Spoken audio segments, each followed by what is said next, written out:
Fue un día extremadamente revelador hablando de los alcances potenciales que puede llegar a tener cada uno de los equipos. España es un reto total hablando del balance y ya llegamos a ver quiénes están mejor encaminados. No hay nada definitivo todavía evidentemente, pero es muy interesante llegar a ver las debilidades que presentan algunos en ciertos sectores. Tienen mucho que afinar de cara a la clasificación, especialmente porque ya llegamos a ver algunas actualizaciones que llevaron para España. Lo que se proyecta hasta ahora es una pelea entre dos equipos con una diferencia inesperadamente mínima. Bienvenido a Manu Sports, el canal más completo de Fórmula 1. Y sin más que agregar, vamos a este resumen de la práctica libre número 1 y 2 del Gran Premio de Barcelona. Bueno, antes de iniciar como tal, es importante decirte la siguiente información, y es que le quitaron la penalización a Pierre Gasly, la que llegó en Mónaco y por eso perdió el podio. O sea que Gasly tiene su tercer puesto para el Gran Premio que se desarrolló en el Principado. Se hizo oficial hoy en la mañana y por lo tanto Hadjar perdió su primer podio con Red Bull. Dicho esto, entonces comencemos con todo lo que pasó en la práctica libre número 1. Lo primero es que no estuvieron presentes todos los pilotos que podríamos llegar a mencionar como estelares, por llamarlo de alguna manera. Rodaron los corredores de reserva y por lo tanto no estuvo presente ni Norris, Checo, Hülkenberg, Albon, Antonelli, Hadjar y Hamilton. En su lugar, Fornaroli, Colton Herta, Iwasa, Paul Aron, Bellanovic, Browning y también Frederick Besti. Esa primera sesión fue más enfocada en la sensación que tenían los corredores con el auto, y es que algunos de ellos llevaron mejoras importantes. No se había dicho en la semana hasta que se publicaron los documentos por la FIA, y es ahí en donde confirmamos que sí, llevaron componentes con los que iban a experimentar. De hecho, era más que evidente que las pruebas se iban a ver en esa hora, porque montaron los Aero Rakes o parrillas aerodinámicas y también colocaron Flow Vis. Entonces, en este caso el enfoque era diferente para muchos pilotos. No era encontrar la vuelta más veloz, tampoco concentrarse en el ritmo de carrera. Era salir, dar vueltas, regresar, hacer algunos ajustes y hacer exactamente la misma situación repetidas veces hasta que se sintiera cómodo. Por ejemplo, McLaren llevaba un alerón delantero nuevo y con eso esperaban tener un mejor flujo de aire para incrementar la carga. Mercedes, por otro lado, llevó un alerón trasero diferente, aunque se notó de inmediato que el W17 era el mejor encaminado en ese sentido. Russell de hecho comenzó a encontrar los tiempos más rápido que los demás. Red Bull también llevó un alerón delantero y con eso pretendían incrementar la carga aerodinámica. Ferrari por otro lado llevó un alerón delantero completamente rediseñado, por lo menos en la parte del end plate y la nariz. Pero no fue lo único, porque también llevaron el fondo plano, borde del fondo y difusor. Entonces el equipo del Cavallino sí está teniendo un plan de mejoras bastante agresivo, aunque evidentemente falta ver que les sirva, porque hasta el momento han sido el equipo de excepción y por mucho. Williams por otro lado también llevó un alerón trasero, y los que también siguen sumando, de hecho cumpliendo con este plan agresivo que ya habían comentado que iban a ejecutar, es Cadillac. Llevan variantes enfocadas para la refrigeración, uno de los grandes déficits que presentan con respecto a los demás. Ahora, respecto al rendimiento de esta hora, hubo dos pilotos que de inmediato demostraron que tenían otra capacidad, que estaban por lo menos medio paso por delante de los demás. Me refiero a Russell y Piastri, los hombres de la organización, que en este caso es la referencia, y quien se cree que puede estar más cercano, McLaren. Entonces veíamos cómo los demás seguían batallando en ese paso por curva, en particular en el sector número 2. El sobreviraje condicionó a todos, de hecho era muy difícil llegar a encontrar ese balance como ya te había adelantado. Sucede que te puedes sentir muy cómodo en el primer sector, pero empiezas a flaquear en el segundo, y cuando ajustas para el segundo puede que te falte rendimiento para la recta del primer sector o tal vez para la parte más rápida en la salida de la curva 14. Entonces sí, encontrar como tal la puesta a punto en Barcelona es un reto aparte, es muy complicado. En más de una ocasión llegamos a ver por ejemplo a Leclerc, que en vuelta llegaba a recuperar mucho en el primer sector. De hecho llegó a plasmar algunos récords en esa primera parte. El tema es que en el tercero esto llegaba a disminuir muchísimo su rendimiento. Si empujas en el primero, llegas a esa parte final con los neumáticos sobrecalentados y es ahí en donde pierdes un mundo de tiempo. Misma situación sufrida por McLaren.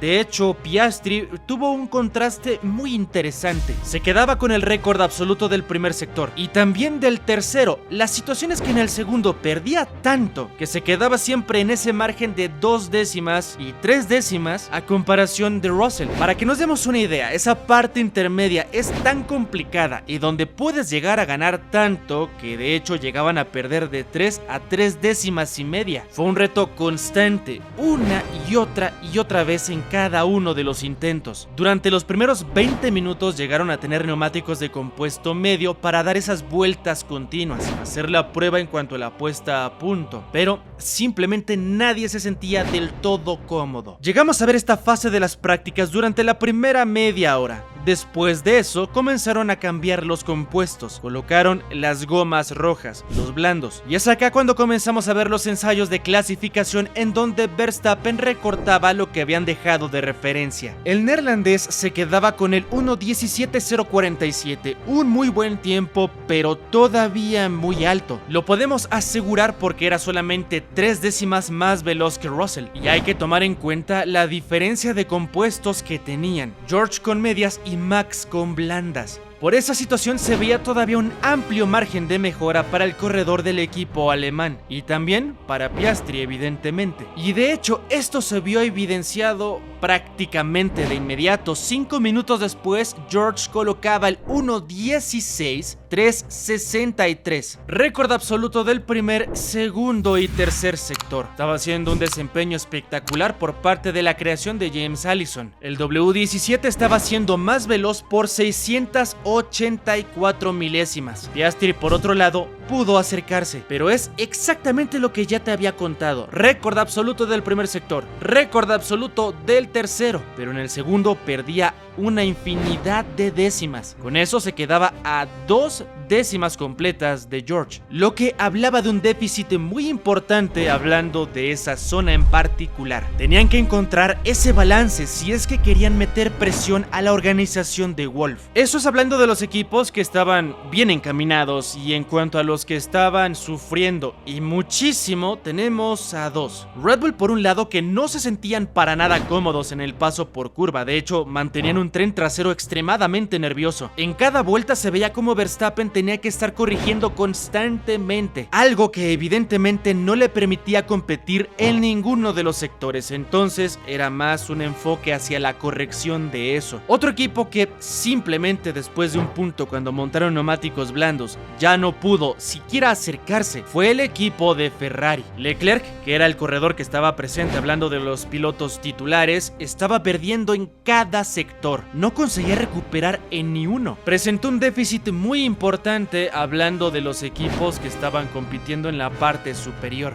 De hecho, solamente consiguió quedarse por delante de Red Bull porque ellos estaban peleando en contra del comportamiento errático de su auto. Ya ni siquiera estaban concentrados en encontrar las vueltas competitivas. De esta forma, nos quedábamos con el mejor tiempo de lo que iba del fin de semana, 1:16.363, que venía gracias a Russell. Y mientras tanto, también es importante hacer este comentario. Paul Aron, el piloto reserva de Audi, se vio espectacular. De hecho, estamos acostumbrados a que son un poco más cautelosos con los corredores de este estilo, pero en este caso lo dejaron competir. Su desempeño lo llevó hasta la quinta posición con su Audi, a 958 milésimas de Russell, y de hecho le consiguió ganar la partida a Bortoleto. Pero unos pocos minutos después también se hizo presente otro corredor, otro piloto reserva de hecho. Fornaroli se colocaba quinto con el McLaren, lo que también hablaba de un muy buen desempeño. Evidentemente estaba todavía lejos de su compañero, pero tomando en cuenta que apenas se estaban adaptando estos pilotos, eso es algo positivo. Los que se proyectaban como los favoritos para quedarse con la cima, ser el mejor del resto, en este caso Audi y también RB. Alpine y Williams estaban sufriendo y mucho con sus autos, pero todavía quedaba la práctica libre número 2 para que nos demostraran qué tanto podían llegar a mejorar. Los más veloces para esa primera práctica libre fueron Russell con su 1:16.363, segundo Piastri Piastri, tercero Leclerc, cuarto Verstappen, quinto Fornaroli, sexto Paul Aron, séptimo Liam Lawson, octavo Bellanovic y finalizando el top 10 Lindblad en novena posición y Colapinto décimo. Todavía tenían mucho rango para mejorar y de hecho lo que iba a ayudar a los equipos es que ya iban a estar presentes los pilotos, en este caso titulares, por lo que también íbamos a ver por fin la comparativa entre Russell y Antonelli en este inicio de fin de semana. Todavía teníamos una hora para llegar a ver su mejoría y especialmente por las condiciones que vamos a tener en la práctica libre número 2, así que evidentemente iba a ser muy interesante. Y rápidamente, recuerda que si te gustan este tipo de resúmenes, solamente déjanos tu like porque eso nos ayuda bastante a saber que te gusta nuestro trabajo y nos ayuda a ser más compartidos en la plataforma. No olvides suscribirte para saber cuando subimos nuevo contenido y también estés muy al tanto de cuando hacemos las sesiones de práctica, clasificación y carrera porque estamos haciéndolos en vivos y a tener esta interacción con todos ustedes. Así que bueno, dicho esto, sigamos con el video. Para esta segunda práctica libre incrementó la temperatura, lo cual era positivo para que los pilotos comenzaran a tener mejores condiciones en el trazado como tal. Y acá llegamos a tener de hecho mucha más actividad de lo que llegamos a ver en la primera libre. No es solamente porque salieran de inmediato en cuanto se anunció la bandera verde, es que comenzaron las vueltas continuas con los compuestos medios una vez más. Pero en este caso eran los 22 que tenían la urgencia de encontrar datos importantes en esta sesión. Para empezar, no estaban los pilotos de prueba, lo que entregaba ciertas libertades a comparación de la sesión anterior. Y número 2, las condiciones de esta hora que teníamos iban a ser las más parecidas a la clasificación y también para la carrera. Entonces los datos en este caso iban a ser extremadamente valiosos. Y además de todo, por supuesto, existía la urgencia de los que se habían perdido la primera hora. Los tiempos en este caso llegaron muy rápido, de hecho habían pasado solamente 5 minutos y en ese momento Verstappen colocaba el 1.16.452. Recuerda que la referencia anterior era el 1.16.3 de Russell, pero en este caso el tetracampeón mundial lo hacía con las gomas duras, lo que lo hacía todavía más espectacular. Una prueba de que la mejora en cuanto a los cronos iba a ser mucho más sustancial de lo que se empezaba a ver. 3 minutos después, uno de los McLaren recortaba todo con bastante autoridad, llegando hasta el 1.15.724 neumáticos de compuesto medio. En este caso era Oscar Piastri que se quedaba con el récord absoluto del segundo y tercer sector. Una gestión que evidenciaba lo que parece ser el plan más sensato: no apretar tanto en el primer sector, hacerlo a partir del segundo para llegar a exprimir al máximo esos neumáticos y cerrar fuerte. Y es que recuerda que tenemos dos factores de degradación muy importantes en Barcelona, la primera por el asfalto mismo y el segundo por la temperatura. Esto es a lo que se le llama el desgaste térmico, entonces era también uno de los factores que tenían que cuidar.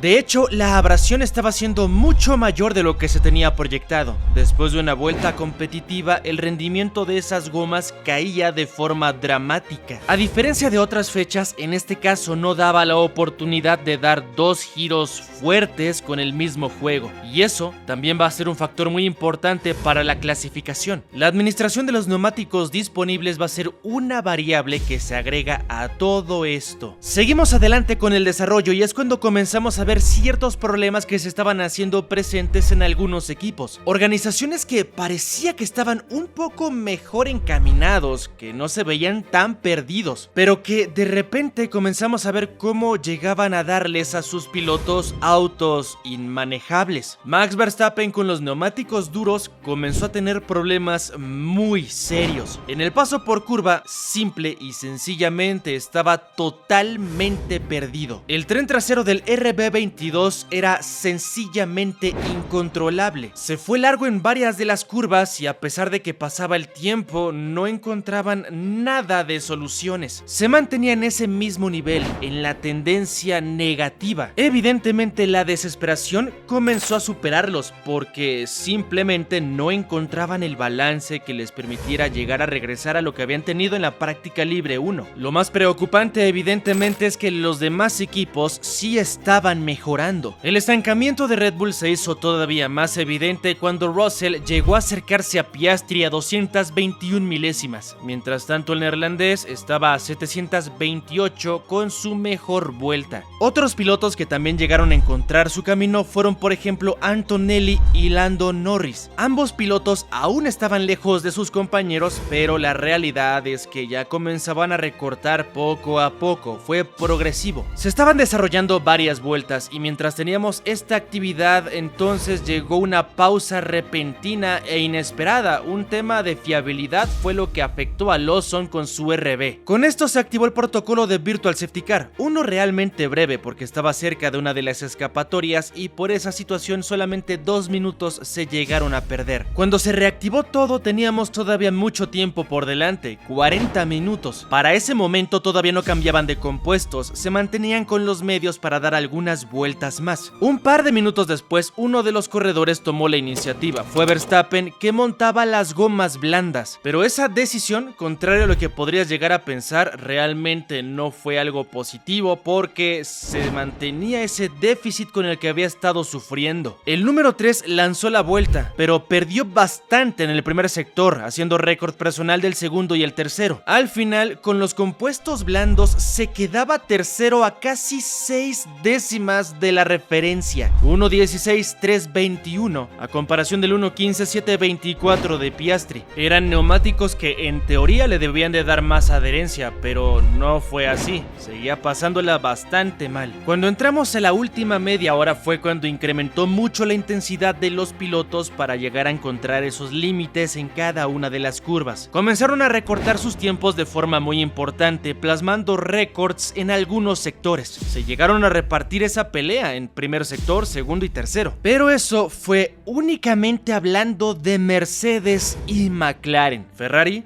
también estaba muy lejos, al igual que Red Bull. Leclerc intentó recortar la diferencia, hizo su vuelta con neumáticos de compuesto blando y es cierto, se quedó segundo, solamente 75 milésimas lo separaron de Oscar. La situación es que él había montado las gomas blandas, Piastri lo había conseguido con medias y la diferencia de tiempos con cada uno de estos es abismal. Así que los cabalinos rampantes, si es que querían pelear, necesitaban encontrar tiempo de algún lugar, porque los equipos que mostraban mejor capacidad ya los estaban dejando muy atrás. Russell de hecho dio la prueba de esto un par de minutos después. El piloto de Mercedes cronometraba el 1.15.435, 289 milésimas más veloz que el australiano con los compuestos blandos. La distancia con Leclerc después de ese crono, 364 milésimas. La distancia con Verstappen, 886 milésimas. De hecho, Max después de ese intento con los neumáticos blandos, cambió una vez más por duros. Su enfoque ahora estaba totalmente clavado en encontrar el mejor balance para poder enfrentar este circuito que estaba siendo imposible para él. Mientras tanto, el primer McLaren que llegó a hacer una vuelta con los compuestos blandos fue Oscar Piastri y después de su primer intento se quedó en extremo cercano a Russell. No era lo suficiente como para llegar a superarlo, pero solamente 48 milésimas los separaban. Se reafirmaba que la pelea en este fin de semana caería entre McLaren y Mercedes. Y de hecho, si quedaba duda, entonces llegaba Lando Norris para que nos quedara más que claro. El británico conseguía por primera vez llegar a ser consistente en los 3 sectores. Llegó a perder un poco más en el primero, pero fue lo suficientemente paciente para empezar a empujar a partir del segundo y así tener un cierre fuerte. Y esta fortaleza hasta este momento es algo que solamente puede llegar a ser el equipo de Woking. Y esto lo digo porque es la organización que llega a degradar menos los neumáticos. Eso es lo que les permite llegar a tener un giro así de consistente. Gracias a eso cronometró el 1.15.426. La diferencia entre los 3 primeros puestos era de solamente 57 milésimas. Únicamente 9 separaban el primer y segundo puesto. Existe la duda sobre si Kimi Antonelli estaba en la pelea o si realmente se quedaba muy alejado, y es que el italiano recuerda que se perdió la primera hora, entonces su trabajo fue enfocado en la puesta a punto. Como tal, no tenía esa oportunidad de encontrar los límites todavía. De ahí en adelante ya no vimos cambios en las posiciones, y es que la parrilla completa se concentró en el ritmo de carrera cuando faltaban 20 minutos para que terminara esta sesión. Fue un trabajo muy largo en ese sentido, que colocaba a Verstappen como el hombre con mejor ritmo hasta ese momento, con los neumáticos blandos, 1.21.2, y un poco abajo Hamilton con una diferencia de apenas milésimas, también promediando 1.21.2, Norris 1.21.7 y Piastri 1.22.2. Tenemos a dos equipos que nos pueden llegar a entregar un espectáculo importante por la cima, a ver si se puede llegar a ver esta lucha por la pole position. ¿Tú qué opinas? Déjamelo saber en los comentarios y así saber si estás de acuerdo o no de que McLaren puede hacerle frente al equipo de Mercedes. Y antes de enseñarte los horarios que nos esperan para mañana en las dos sesiones, recuerda que si te está gustando este resumen solamente déjanos tu like y suscríbete para que estés pendiente acerca de los resúmenes y también los en vivos que hacemos. Dicho esto, vamos directamente con los horarios. Inicia todo muy temprano con la práctica libre número 3, el momento en donde hacen los ajustes y así poder enfrentar la clasificación que tendremos unas horas después. El orden de salida que sabemos que es muy importante para el resultado final en el Gran Premio de Barcelona-Cataluña que tendremos este domingo. Yo te agradezco mucho por haber visto este video hasta el final. Esto es Manu Sports y nos vemos mañana.